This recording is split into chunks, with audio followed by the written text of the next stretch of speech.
qué fuerte tema, cómo restaurar la producción y combatir la hambruna que está y que viene. Ingeniero, ¿cómo está? Muy buenas noches, gracias por acompañarnos. Vicente, un gusto como siempre estar con tu auditorio, y yo les voy a pedir que me pongan atención porque lo que voy a decir creo que los va a dejar pensando, porque lo que está en marcha en este momento es un plan para desmantelar el sistema bancario actual y reemplazarlo por una serie de un cambio de régimen monetario y poner monedas digitales. Los bancos, la Fed, la Reserva Federal de los Estados Unidos, se reúne siempre en Wyoming, ahí tienen su reunión, y la última reunión fue explícito. Ellos están en un plan de desmantelamiento para imponer una moneda o una serie de monedas digitales que ellos van a controlar.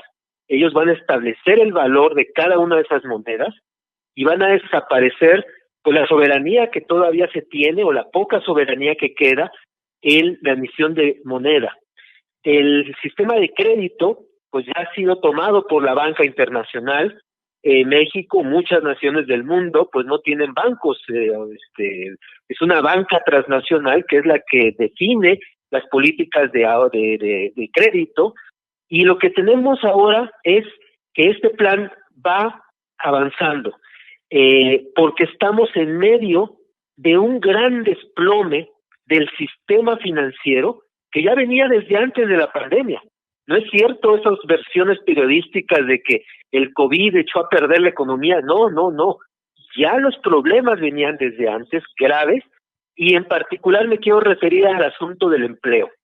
En el último informe de la Organización Internacional del Trabajo, que es esta organización mundial de Naciones Unidas, para ver los problemas que hay de empleo, de ingreso, en el último informe, que fue apenas del 23 de septiembre, se dice que el cierre de lugares de trabajo está afectando a todo el mercado laboral mundial, y esto ha provocado que se pierda una cantidad enorme, más de la prevista, de horas de trabajo. Es lo que se ha perdido, muchas horas de trabajo. Así que según el reporte, al segundo trimestre del 2020, tenemos una reducción del 17.3% de lo que teníamos hace un año. Y esto se traduce en una cifra que necesito que la piensen nuestros queridos televidentes, es 495 millones de empleos a tiempo completo se han perdido. El equivalente de todas esas horas perdidas de trabajo equivalen a casi 500 millones de empleos a tiempo completo a nivel mundial. Entonces, tenemos un problema porque la pandemia está potenciando esos problemas que ya se tenían. Estamos en lo que se podría llamar un shock sistémico. El sistema se está empezando a resquebrajar por todos lados. Ahora bien, la India, en investigaciones que han hecho laboratorios importantes de la India, han establecido desde hace varios días que una manera más precisa de poder calcular la cantidad de contagiados de COVID a nivel mundial es multiplicarlo por un factor de 10. Es lo que nos daría un aproximado de lo que en realidad tenemos de contagios. O sea, estamos hablando no solamente de 8 millones, sino de 80 millones mínimamente de contagiados. Ahora, ¿qué es lo que se tendría que hacer? Bueno, lo que tenemos que tener claro es que el sistema no tiene remedio, y los grandes financieros lo saben.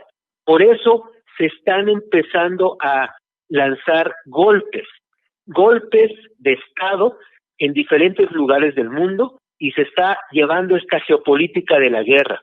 Así que cuando ustedes vean que se está por desarrollar, ya está ahorita una guerra entre Armenia y Azerbaiyán, pues no se tiene que desconectar como si fuera un problema local allá en el sur de Rusia, sino que está conectado a un proceso mundial en el cual el sistema financiero, el establishment financiero, no puede sobrevivir en su forma actual. Y ellos deciden que van a implantar un modelo más agresivo de saqueo, van a imponer un control absoluto no solamente en lo que ya controlan, los bancos centrales controlados por este aparato financiero, ahora van a imponer más restricciones. ¿Qué hay que hacer? Bueno, yo en el próximo programa voy a detallarlo, pero puedo mencionarlo. Se tiene que emplear un mecanismo que ya existía en 1933, cuando vino el desplome, la caída del 29, el gran crack del 29, y trajo consigo toda esta depresión mundial. Entonces lo que se hizo fue aplicar una serie de medidas que son las 4 leyes de la Rush. La primera es que se tiene que separar a los bancos. La banca internacional es una banca múltiple que especulan, toman fondos de ahorro, toman fondos del retiro de la población y lo meten a su casino de especulación, donde las ganancias evidentemente son para ellos. Se tiene que romper separar esos bancos y solamente rescatar la banca comercial, donde están los ahorros de la población, donde están los fondos de retiro, los préstamos al comerciante o al industrial. Toda la parte de banca de inversión se tiene que cancelar. Se deja que los bancos se encarguen de si van a quebrar por todas las inversiones que hicieron, nadie las va a rescatar, como ahora se rescata. Entonces lo primero es separar a la banca, se llama la ley Glass-Steagall. Y lo segundo es crear un sistema de banca legítimamente nacional que responda a los intereses nacionales. Eso se ha hecho en los Estados Unidos, Roosevelt lo hizo, y ese banco crea las condiciones de crédito para empezar con los proyectos, no solamente los pequeños proyectos, sino las grandes obras de infraestructura. Y a partir de ahí, la recuperación comienza, se les quita el control a todos estos banqueros.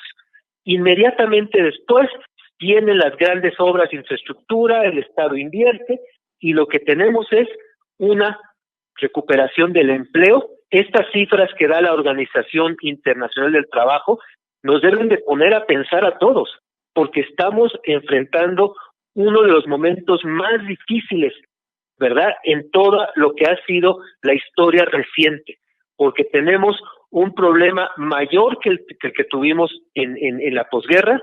Por un lado, tenemos un problema también de un coronavirus que está fuera de control, y tenemos además la posibilidad de una confrontación militar entre potencias nucleares. Y todo proviene de un mismo núcleo. Se ha abandonado la verdadera economía que nos ha de comer.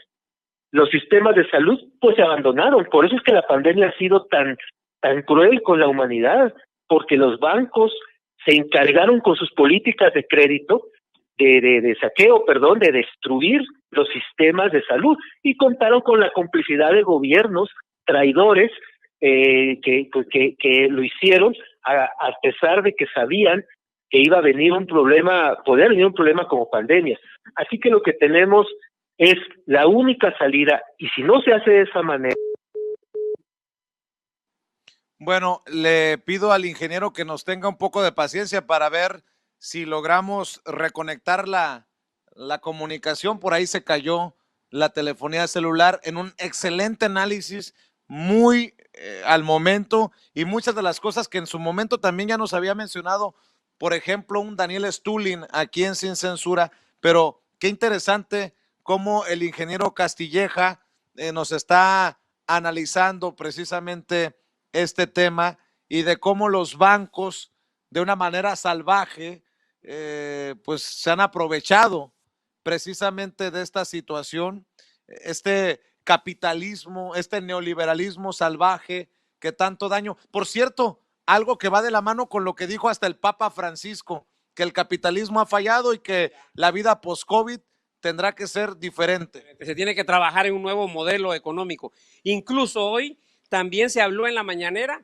de economías regionales, del resurgimiento de economías regionales, y de que los mexicanos tenemos que hacer por México lo que nos corresponde. Qué interesante. Pues seguimos escuchando el análisis del ingeniero Castilleja ya en la recta final de este espacio Sin Censura. Ingeniero, para cerrar, perdón por la interrupción, no sé si fue de su lado, de nuestro lado, pero aquí estamos de regreso. Sí, y también disculpe, Vicente, sí, para redondear la idea, la situación, por ejemplo, AMLO pudo ayudar a una negociación para el gobierno de Argentina, cosa que el presidente Alberto Fernández de Argentina lo agradeció, en una negociación muy difícil con BlackRock y otros bancos. Pero el problema no se resolvió. Esto simplemente prolongó un poco más el que Argentina pudiera mover un poco de los problemas inmediatos, los vencimientos que tenían. Pero todas las naciones, Vicente, están en una situación muy grave económica porque cargamos un peso enorme, el peso de la deuda, y es una deuda que obliga a cancelar programas de desarrollo, a retirar fondos para infraestructura, para cuestiones tan esenciales como la salud o la alimentación. Entonces, lo que el mundo va a experimentar, si no cambia ese sistema, si no por completo cambiarlo, si no lo hacemos así, va a haber hambrunas. De hecho, las cifras que está dando la FAO es que tenemos problemas muy graves ya en África, donde ni siquiera sabemos cuál es el impacto del coronavirus, porque no hay ni siquiera medios para poder tomar las muestras a la población, ni hay hospitales. Hay ciudades en África que tienen un respirador en toda una ciudad para 10 millones de personas. Entonces, América Latina va a experimentar hambre. Sabemos que Venezuela, por la propia política de sanciones y por la situación misma interna de Venezuela, ya hay hambre en Venezuela, en sectores pobres. Se llama hay una crisis de severidad de alimentos, o sea, hambre. Y las cifras que se están dando realmente son preocupantes. Por lo tanto, yo diría, Vicente, para ya dar una idea concluyente, tenemos que pensar bien en que las medidas que se han tomado y que ha tomado el gobierno mexicano, que son medidas necesarias para poder tratar de resolver el problema inmediato, pero no son suficientes. Se necesita que use México el prestigio que ha ganado México al poder intervenir en asuntos internacionales y que ha sido muy importante el darle el asilo a Evo Morales, un presidente que le están dando un golpe de Estado, que lo quiere su población, y Bolivia es un desastre desde que sacaron a Evo. También en México ha ganado ese prestigio al reconocer al gobierno de Venezuela, que es democráticamente electo, independientemente si se le refiere o no a Maduro, es un gobierno electo, y México respaldó a ese gobierno electo ante una imposición y ha demostrado que México estuvo en lo correcto. Se debía de apoyar a la decisión de los venezolanos. Ese prestigio que México ganó también con Trump, porque ha habido una relación muy difícil con él, pero favorable para México, también puede utilizarla México para convertirse en una especie de bisagra que ayude a que las potencias empiecen a sentarse para poder resolver los problemas. Así que finalmente lo que proponemos nosotros como movimiento internacional es que se reúna el grupo de los 5, de la ONU, el Consejo de Seguridad de Naciones Unidas, en donde están Estados Unidos, Rusia, China, Francia y el Reino Unido, para enfrentar estos problemas, dialogando. Como los seres humanos podemos resolver las cosas poniéndonos de acuerdo, porque son problemas de la humanidad. Eso sería el comentario, disculpa la extensión. Que así sea, ingeniero Gerardo Castilleja, corresponsal del Executive Intelligence Review. ¿Por qué no nos despedimos invitando a la gente para que los lea, para que esté al pendiente de lo que publican?